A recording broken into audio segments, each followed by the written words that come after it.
Assalamu alaikum. C'est la troisième partie du chapitre 9 auto-induction.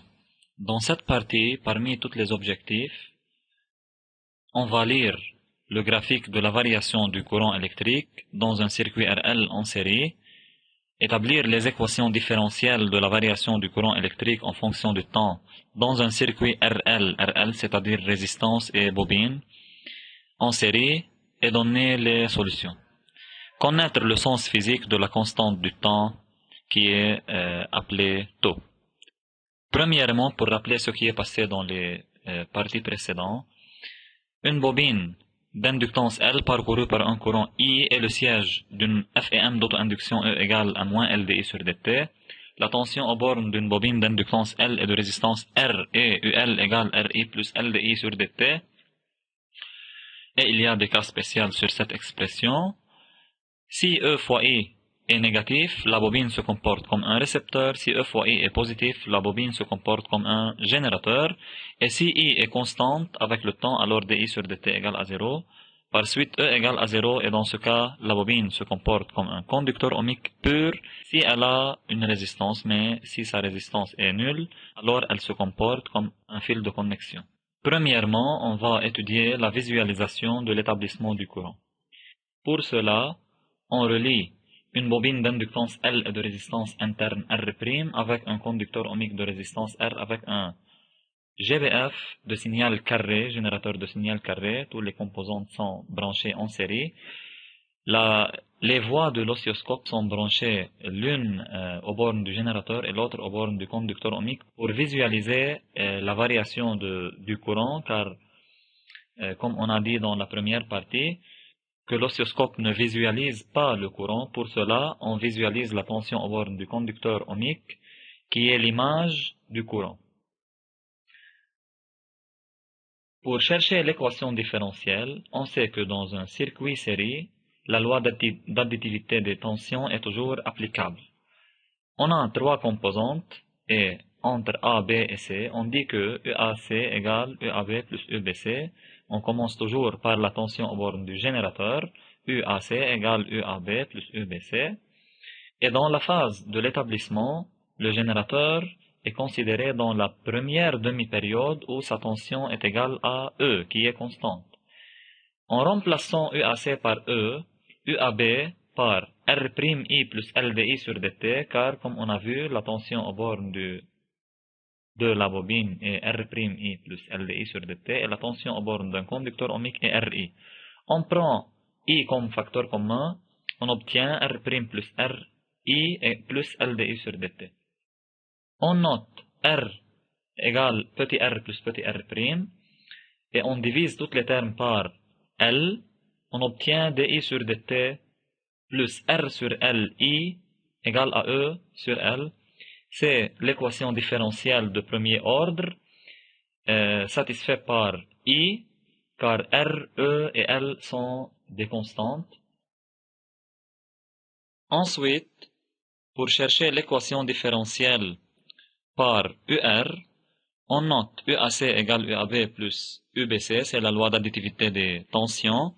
En remplaçant US par E, UAB par R'I plus LDI sur dt, et UBC UR. On rappelle que UR égale RI, car la tension aux bornes d'un conducteur ohmique, d'après la loi d'Ohm, égale la résistance fois le courant. Dérivant les deux membres de l'équation, on obtient DUR sur dt égale RDI sur dt. Pourquoi R sort de la dérivée? Car R est constante, alors DUR sur dt égale RDI sur dt. Dans ce cas, l'équation sera E égale R' fois UR sur R plus L sur R DUR sur dt plus UR. On prend UR et UR comme facteur commun, on obtient UR facteur de R' plus R sur R plus L sur R DUR sur dt. Par suite, on multiplie par R et on divise par L. On obtient DUR sur dt plus petit r plus R' sur LUR égale RE sur L. C'est l'équation différentielle satisfaite par UR, qui est la tension aux bornes du conducteur ohmique. La solution de l'équation différentielle en I est I égale I maximum qui est constante, facteur de 1 moins exponentielle moins T sur taux. Taux est aussi 1 constante. Cette solution est cherchée mathématiquement. Nous, en physique, on l'utilise seulement. Et on cherche la valeur de I à 3 instants particuliers.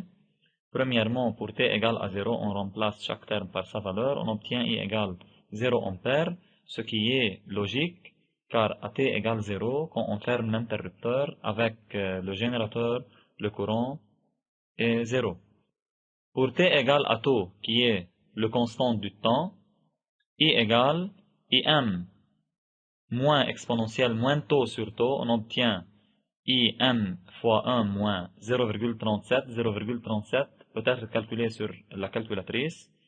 On obtient 0,63 IM. IM, c'est la valeur maximale que I doit l'atteindre. Finalement, pour T égale à 5 taux, I égale IM facteur de 1 moins 0,007, on obtient 0,99 I maximum.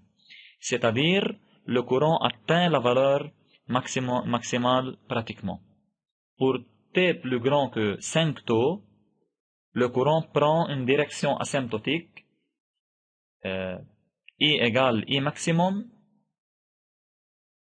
et sa variation est nulle. Alors, après 5 taux, le courant devient constante. Pour T entre 0 et 5 taux, on appelle cette phase transitoire, et pour T plus grand que 5 taux, on appelle cette phase régime permanent. Dans le régime transitoire, dI sur dt a une valeur, mais pour T plus grand que 5 taux, en régime permanent, dI sur dt est nul, alors que I est constante. On donne que I maximum égale E sur R. R est la résistance totale dans le circuit, et taux égale à L sur R. L est l'inductance, et R est la résistance totale dans le circuit. Application.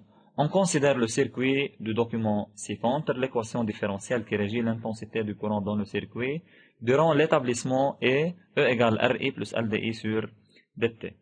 Montrer que I égale I maximum 1 moins exponentielle à la puissance moins T sur taux est une solution de l'équation différentielle, avec IM égale E sur R et taux égale L sur R. Pour vérifier que cette expression est la solution de l'équation différentielle, il faut chercher dI sur dt et remplacer I et dI sur dt dans cette partie de l'équation.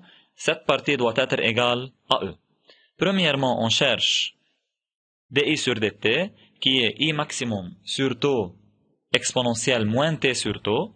Remplaçant chaque terme par sa valeur, on obtient E égale RIM moins RIM exponentielle moins T sur taux plus LIM sur taux exponentielle moins T sur taux. Et taux égale L sur R. Alors, on obtient E égale E, car IM égale à E sur R. R et R sont simplifiés, et dans cette partie aussi. Avec taux égale L sur R, L et L sont simplifiés, et IM peut être substitué par E sur R, alors on obtient E exponentielle moins T sur taux. Ces deux termes donnent 0, alors E égale E, alors la solution de l'équation est vérifiée. Maintenant, pour chercher la constante du temps taux, on peut utiliser deux méthodes. Première méthode, on peut dire que pour T égale à taux, I égale 0,63 I maximum. Alors, on cherche 63% de la valeur maximale qui est la direction asymptotique de la courbe, et on cherche l'abscisse de 7 points. L'abscisse de 7 points est taux. Deuxième méthode est la méthode de la tangente à la courbe à t égale 0. On a l'expression de I qui est IM facteur de 1 moins exponentielle moins T sur taux. On la dérive par rapport au temps, on obtient I maximum sur taux E moins T sur taux. La dérivée de l'expression est la pente de la tangente. À t égale 0, on remplace t par 0, on obtient E à la puissance 0 qui est 1, alors dI sur dt à t égale 0 égale I maximum sur taux. La pente de la tangente qui est tangente θ est I maximum sur T1. En comparant les deux termes, on obtient taux égale T1. Alors, on peut toujours dire, pour trouver la constante du temps taux, on peut tracer la tangente à la courbe à t égale 0. L'intersection entre la tangente et l'asymptote est un point d'abscisse t. Cet instant est taux. Maintenant, on va étudier la rupture du courant. Dans ce cas, on considère l'intervalle où le générateur délivre une tension UAC égale 0, c'est-à-dire dans la deuxième demi-période du signal carré. Alors le générateur joue le rôle d'un fil de connexion. Dans ce cas, on va voir que la bobine joue le rôle d'un générateur dans la phase transitoire. Premièrement, on va chercher l'équation différentielle en I. Pour cela, on applique la loi d'additivité des tensions. UAC égale UAB plus UBC. Durant la rupture du courant, UAC égale à 0, comme on a dit. Alors, UAC égale à 0. UAB, qui est la tension au borne de la bobine, égale R'I plus LDI sur dt. Et UBC est la tension au borne du conducteur ohmique I est égale à RI. On prend I comme facteur commun, on obtient R' plus RI plus LDI sur dt. C'est l'équation différentielle en I. On divise par L et on note grand R égale R' plus R. Pour simplifier l'écriture, on obtient DI sur dt plus R sur L. I égale à 0, c'est l'équation en I. Par suite, la solution de cette équation est donnée par IME moins T sur taux. Pour T égale à 0, I égale I maximum, car la phase de rupture, vient après la phase de croissance ou d'établissement. Alors, à T égale 0, I a une valeur I maximale. Puis, pour T égale à 0, on remplace T par taux, on obtient E moins 1, on calcule cette valeur sur la calculatrice, on obtient 0,37, on obtient alors 0,37 I maximale. Quelle que soit la valeur de I maximale, pour T égale à taux, l'intensité devient 0,37 I maximale, et à T égale 5 taux, on obtient I égale 0,007, I maximum à peu près 0. Pratiquement, le courant à 5 taux devient 0. Avec taux égale L sur R, qui représente la résistance totale dans le circuit. On considère le circuit du document ci-contre, l'équation différentielle qui régit l'intensité du courant dans le circuit durant la rupture est RI plus LDI sur dt. Soit I égale A exponentielle BT, la solution de l'équation différentielle. Déterminer les expressions des deux constantes A et B en fonction de L, R et R'. Comme I est la solution de cette équation, alors il faut vérifier cette équation. En substituant I et DI sur dt dans l'équation, leur somme doit être égale à 0. On note I égale A exponentielle BT et DI sur dt égale A fois B exponentielle BT. En remplaçant ces deux termes dans l'équation, on obtient 0 égale RA EBT plus R'A EBT plus LAB EBT. On prend E à la puissance BT comme facteur commun, on obtient R plus R' plus L fois B, A exponentielle BT égale à 0. Par suite, A EBT est toujours positif car l'exponentielle est toujours positif, fois A qui est positif et ne peut être jamais nul, alors R plus R' plus LB égale à 0. Donc, B égale moins R plus R' sur L. Puis, à T égale à 0, I0 égale A fois exponentielle 0 égale A. Au début de la rupture de l'intensité du courant, on a dit que l'intensité est maximale. Alors, I égale A qui est I maximale. Finalement, le résumé de cette partie, l'équation différentielle lors de l'établissement du courant est dI sur dt plus R sur L, I égale E sur L. La solution de cette équation est I maximum, facteur 1 moins exponentielle à la puissance moins t sur tau. L'équation différentielle durant la rupture du courant est dI sur dt plus R sur L, I égale à 0.